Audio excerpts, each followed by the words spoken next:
A gente chegou num ponto crítico. Mentiras estão sendo ditas em rede nacional enquanto a população permanece no escuro. E quando a verdade vier à tona, pode ser tarde demais. Desde que o Brasil adotou o real como a moeda nacional, nunca houve uma inflação tão baixa num mês de janeiro. Caramba, então quer dizer que em janeiro a inflação diminuiu? Nosso dinheiro então tá valendo mais? Mas peraí, tem uma coisa estranha. Como que a inflação tá caindo se a gente olha no mercado e o preço de tudo tá subindo? O preço da carne, por exemplo, subiu 25%. Só a picanha tá 9% mais cara do que no período anterior. Os ovos de galinha que a gente come todo dia tá 40% mais caro. Café tá batendo recorde. Nunca esteve tão caro como hoje nos últimos 50 anos. 8 entre 10 brasileiros afirmam sentir esse aumento de preço nos alimentos. Ué, mas eu acabei de ouvir o William Bonner dizendo que a inflação de janeiro é a menor desde a criação do real. Como que isso é possível? E é aqui que tá a pegadinha. Se você for agora na fonte dessa notícia, que é o site do IBGE, você vai ver que na verdade não é que a inflação caiu, e sim existe uma categoria que a inflação caiu muito mais do que a média. Essa super queda vem da categoria energia, que fica dentro de habitação. Para ficar simples de você entender, imagina que a inflação é uma espécie de média da escola. Você tira 9 em matemática, 8 em português, 7 em história,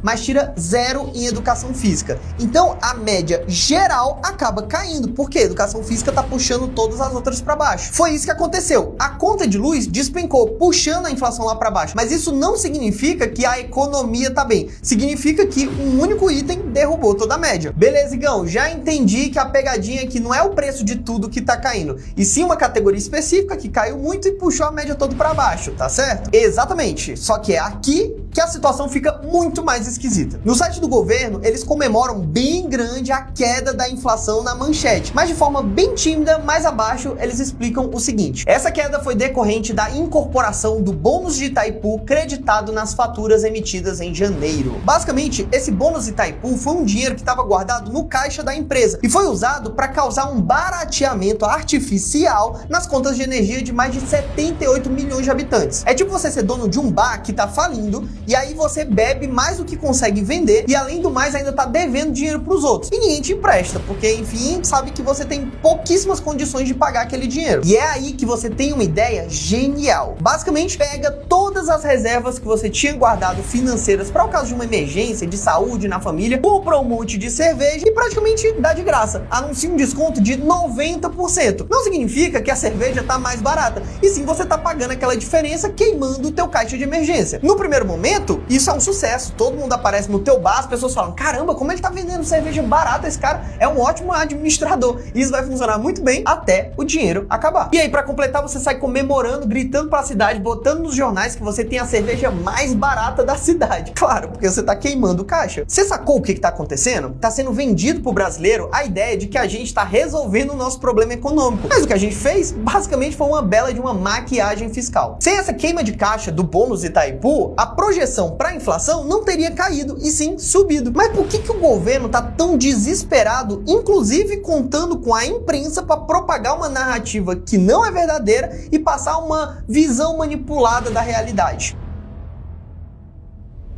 Quando você vai no mercado e vê o preço de tudo subindo, quando você vê o dólar ficando cada dia mais caro, isso na verdade é um sintoma de uma doença. Mas a gente precisa entender que doença é essa se quiser se proteger contra a causa. Só tem um problema. Se tem uma palavra que define bem o problema que o governo brasileiro está enfrentando pela frente, essa palavra é credibilidade. O Brasil não está conseguindo convencer mais ninguém que é confiável para receber investimentos externos, nem mesmo estrangeiros e nem mesmo brasileiros. Pensa assim, você tem um amigo que sempre pede dinheiro emprestado e nunca paga na data certa. Quando ele te pede 100 reais emprestado, você pensa: se eu emprestar, preciso cobrar um juros mais alto, porque ele pode me dar um calote, então eu preciso precificar esse risco. Agora imagina que esse amigo começa a dever dinheiro para todo mundo no bairro, começa a aparecer indo pra farra muito mais do que o normal. De manhã, o pessoal tá vendo ele deitado na esquina depois de ter bebido o dia inteiro. Então as pessoas entendem que a chance dele honrar com seus compromissos tá ficando cada dia menor. Então não adianta simplesmente subir ali a taxa de juros, porque a credibilidade dele tá muito afetada. E é mais ou menos isso que está acontecendo com o Brasil. A gente não consegue cortar os nossos gastos, os nossos custos estão maiores do que a nossa arrecadação,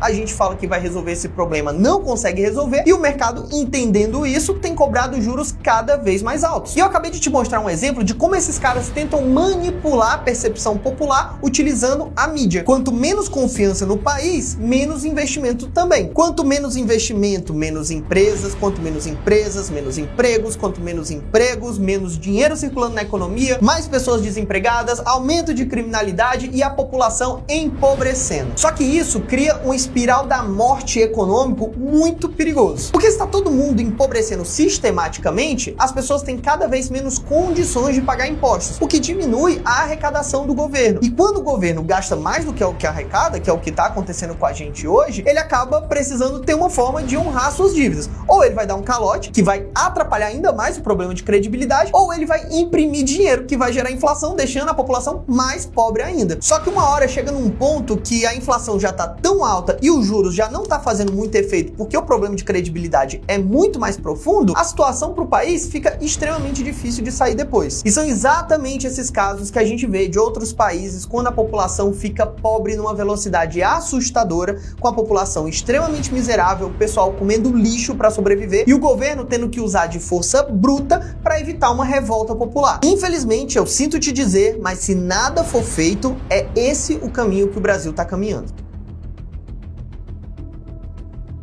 Lá em 2017, o governo Temer foi o criador do tal do teto de gastos, que era basicamente uma medida feita para evitar que um governo gastasse mais do que podia. O limite era um cálculo meio complexo, mas basicamente colocava uma régua dizendo que o governo não poderia gastar mais do que a inflação do ano anterior. E por ser uma política que tentava recuperar a credibilidade do país, ela deveria ser obedecida por um prazo de 20 anos. O problema é que nesse meio tempo aconteceu a pandemia, que, como você sabe, explodiram os gastos do governo para lidar com toda a questão sanitária, auxílio social que estava sendo necessário naquele momento. Só que após a pandemia foi visto que os gastos do período foram extraordinários e iriam bagunçar totalmente o cálculo desse teto de gasto para os anos seguintes. Então isso obrigou o Brasil a criar uma nova regra para comunicar ao mercado que nós não somos loucos de gastar mais do que o que a gente arrecada. Foi ali que em 2022 o governo Lula assumiu e nomeou Fernando Haddad como ministro da nossa economia. E desde então, infelizmente, o nosso presidente demonstra não entender o mercado como um reflexo de oferta e demanda das pessoas, e sim como se fosse um ente engravatado, sentado na Faria Lima, pensando como eu posso prejudicar as pessoas. O mercado fica nervoso à toa. Eu nunca vi um mercado tão sensível como o nosso. É engraçado que esse mercado não ficou nervoso com 4 anos do Bolsonaro. Mas mesmo assim, se a gente olha para os investimentos que refletem a confiança que as pessoas estão tendo no governo, mesmo assim a gente vê que no primeiro momento houve uma espécie de voto de confiança. Tipo assim, vai lá, controla a inflação direitinho, organiza as contas públicas, pelo menos tentar gastar menos do que ganha. Que tal aquele teto de gastos lá do Temer versão Lulinha? Foi aí que o ministro Fernando Haddad falou: meus amigos, o que vai rolar é muito melhor do que isso. A gente vai fazer o arcabouço fiscal, que é basicamente um nome difícil para representar um plano onde o governo vai mostrar para o mercado que ele não é doido de gastar dinheiro feito doido. E desde então a gente via declarações afirmando que o governo iria zerar o déficit, ou seja, gastar menos do que arrecada, que é um sinal de responsabilidade fiscal, responsabilidade na economia. Você já entendeu isso, né? O problema é que o tempo foi passando e tudo que a gente ouvia falar sobre gastos era o governo Lula aumentando os gastos e os caras desesperados buscando formas de aumentar as receitas. Quem lembra aí da polêmica da taxação das blusinhas da Shopee? Ou então quando anunciaram o monitoramento do Pix a partir de R$5.000, que aí ficaram falando, ninguém vai taxar o Pix. Ah, beleza, tá, entendi. Você vai só monitorar, mas é por quê? É só por curiosidade?